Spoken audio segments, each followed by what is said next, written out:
Was the WWE Draft that good of an idea?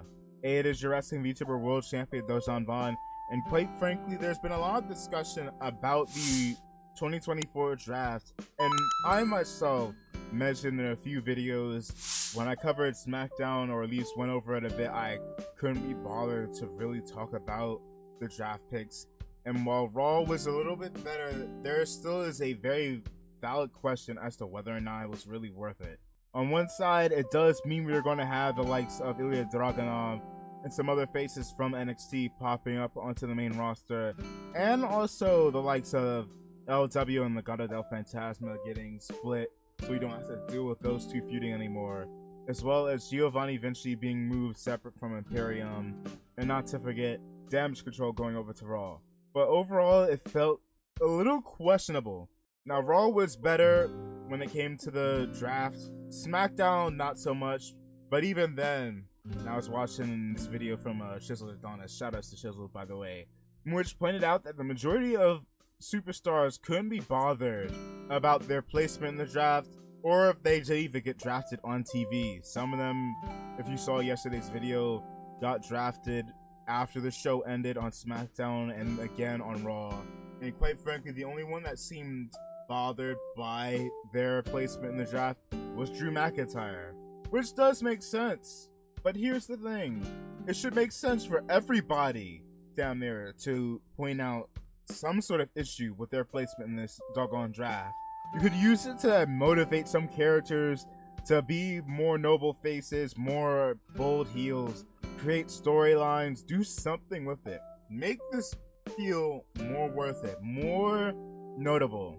But yet you have the likes of Solo kind of getting bothered by it minimally, and that's just because they didn't get chosen at that point by the time they came into the building. I don't think they're going to really acknowledge it. Acknowledge.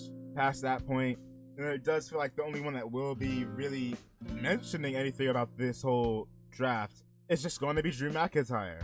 Even when it comes to like the free agents, if you take a look at the likes of Heath Slater in years past, they use that to create storylines. That's what led to people getting behind Heath Slater and Rhino when the SmackDown Tag Team titles got introduced. They turned that into an actual storyline.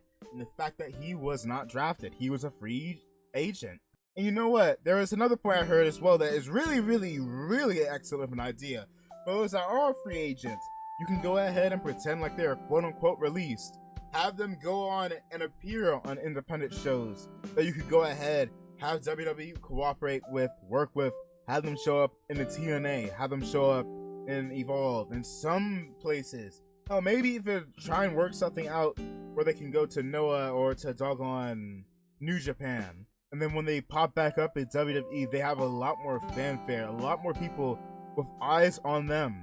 You can use that to your advantage. But with how the draft has been treated, it feels like a kind of an afterthought, especially with the fact that you could have gone ahead and had those call-ups just appear on Raw or SmackDown, especially considering that the majority of the draft picks, people weren't getting moved. That was the big issue with the draft on SmackDown, was people were not getting moved at all. It doesn't feel like that big of a deal. I don't know. Y'all let me know your thoughts down below. What will y'all do with the draft? If we ever do this again, how would y'all handle it? I don't know. Did it feel more special to you? Also, if you like daily wrestling content, follow your boy, because you're the boy. Got ya. We do daily wrestling content over here. So yeah, join your boy. See ya.